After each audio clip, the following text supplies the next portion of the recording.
Exercise number 12.1 question number 1। अब question number 1 और 2 करने से पहले सबसे पहले तो आपको याद होना चाहिए हमने क्यूब और क्यूबॉइड का कॉन्सेप्ट पढ़ा था। अब आपने यहाँ क्यूब और क्यूबॉइड के फॉर्मूलाज अप्लाई करने हैं। ठीक है, सबसे पहले तो क्यूब का वॉल्यूम और क्यूब का सरफेस एरिया। जब तक फॉर्मूला याद नहीं होगा तब तक आप कुछ नहीं कर सकेंगे। सबसे पहले वॉल्यूम का फॉर्मूला देखें। जब भी आपने क्यूब का वॉल्यूम फाइंड करना होगा, क्यूब के लिए डेफिनेटली एक ही लेंथ दी हुई होती है, उसकी चारों लेंथ मतलब उसकी तमाम लेंथ आपस में इक्वल होती हैं। आपको एक एच दे दी जाएगी। आपने फॉर्मूला क्या अप्लाई करना है, volume is equal to length का क्यूब, यानी कि लेंथ को 3 बार मल्टीप्लाई करना है। अगर सपोज मेरी लेंथ 2 है तो पहले मैं 2 को 2 से मल्टीप्लाई करूंगी, जो आंसर आएगा उसे दोबारा 2 से मल्टीप्लाई करूंगी। इसको कहते हैं क्यूब लेना, यानी एक ही नंबर को 3 दफा मल्टीप्लाई कर दिया जाए। यहाँ पे देखिए हमारे पास एच यानी जो उसकी लेंथ है वो 4 सेंटीमीटर है। हम क्या करेंगे, लेंथ का फॉर्मूला अप्लाई, पहले तो वॉल्यूम फाइंड करें तो वॉल्यूम का फॉर्मूला अप्लाई करेंगे which is length cube. Length की वैल्यू पुट करेंगे 4 सेंटीमीटर, ऊपर आ जाएगा cube 4 centimetre multiplied by 4 centimetre multiplied by 4 centimetre. 4 को 4 से मल्टीप्लाई किया 16, 16 को 4 से मल्टीप्लाई किया तो 64 सेंटीमीटर, क्योंकि 3 बार है तो आप सेंटीमीटर के ऊपर छोटा सा 3 विच इज क्यूब, आप उसके ऊपर क्यूब लगा देंगे। ठीक है, ये हमारे पास क्या आ गया वॉल्यूम। अब हमने इसी का क्या फाइंड करना है, सरफेस एरिया। सरफेस एरिया का फॉर्मूला क्या होगा, 6 लेंथ स्क्वायर। याद रखिएगा वॉल्यूम हमेशा क्यूब में होता है और जो एरिया होता है वो हमेशा स्क्वायर में होता है। वो चाहे किसी भी चीज का वॉल्यूम हो, किसी भी चीज का एरिया हो, एरिया हमेशा स्क्वायर्स में होता है और वॉल्यूम हमेशा क्यूब्स में होता है। सरफेस एरिया का फॉर्मूला है 6 length square. 6 as it is रहेगा, लेंथ यानी h किसके इक्वल है 4 सेंटीमीटर। आप यहाँ लिखेंगे 4 सेंटीमीटर स्क्वायर। 4 स्क्वायर का मतलब क्या होता है, 4 को दोबारा 4 से मल्टीप्लाई कर देना। 4 4 = 16 सेंटीमीटर के ऊपर छोटा सा 2 आ जाएगा विच इज स्क्वायर।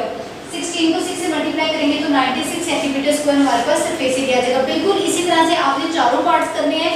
एक पार्ट मैंने आपको होल नंबर के साथ सिखा दिया, अब एक डेसिमल के साथ मेथड वही है, फॉर्मूला वही है, सब कुछ सिर्फ चेंजिंग कहाँ आएगी, जब आप मल्टीप्लाई करेंगे तो आपने आंसर में पॉइंट राइट हैंड साइड से लगाना स्टार्ट करना है। 2.5 है पहले फॉर्मूला। आपने हर सवाल में जब सवाल शुरू करना है तो फॉर्मूला पहले लिखना है। फॉर्मूला लिखने से आपके फॉर्मूला अच्छे तरीके से क्लियर हो जाते हैं, फिर वो भूलते नहीं हैं आपको। तो आपने कोशिश करनी है कि जब भी सवाल करें आपने फॉर्मूला पहले लिखना होगा।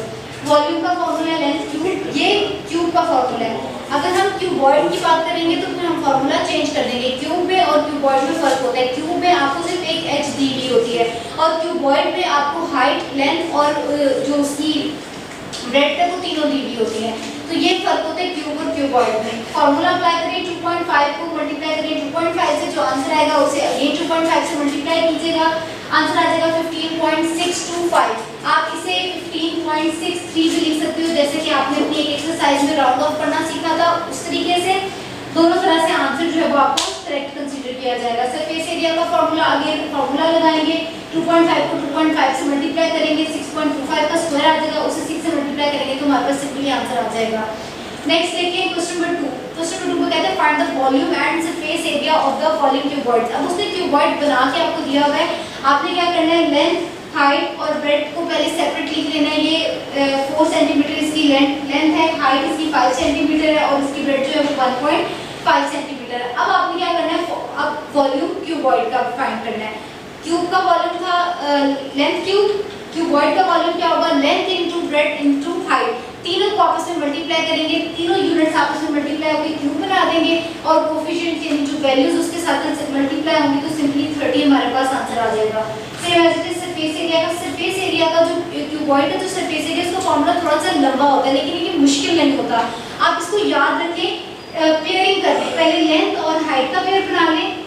बाहर फॉर्मूले वाला 2 length into height, height into breadth, again breadth into length. Pairing के साथ आप कोई भी वैल्यू पहले लिख सकते हैं। जरूरी नहीं है कि मैंने अगर यहाँ लेंथ और ब्रेड्थ का पेयर पहले लिखना है तो आपने पहले वो ही लिखना है। आप अगर 3 वैल्यू सीक्वेंस से लिखने के बाद उनके पेयर बना दें, 3 पेयर करते हैं, उन पेयर्स को आपस में आपने प्लस कर देना है मल्टीप्लाई करने के बाद और आपके पास जो है वो सिंपली आंसर आ जाएगा। लेंथ की वैल्यू पुट करेंगे, ब्रेड्थ की अगेन ब्रेड्थ और हाइट की, फिर हाइट और लेंथ की, इन्हें आपस में मल्टीप्लाई करेंगे क्योंकि यहाँ पे सेंटीमीटर 2 टाइम्स है तो आप मल्टीप्लाई करने के बाद सेंटीमीटर के ऊपर स्क्वायर लगा देंगे। उसके बाद इन तीनों वैल्यूज को ऐड करेंगे, ऐड करने के बाद जो आंसर आएगा उसे बाहर वाले 2 के साथ यानी जो फॉर्मूले वाला 2 था उसके साथ मल्टीप्लाई करेंगे तो हमारे पास आंसर आ जाएगा 67 सेंटीमीटर स्क्वायर।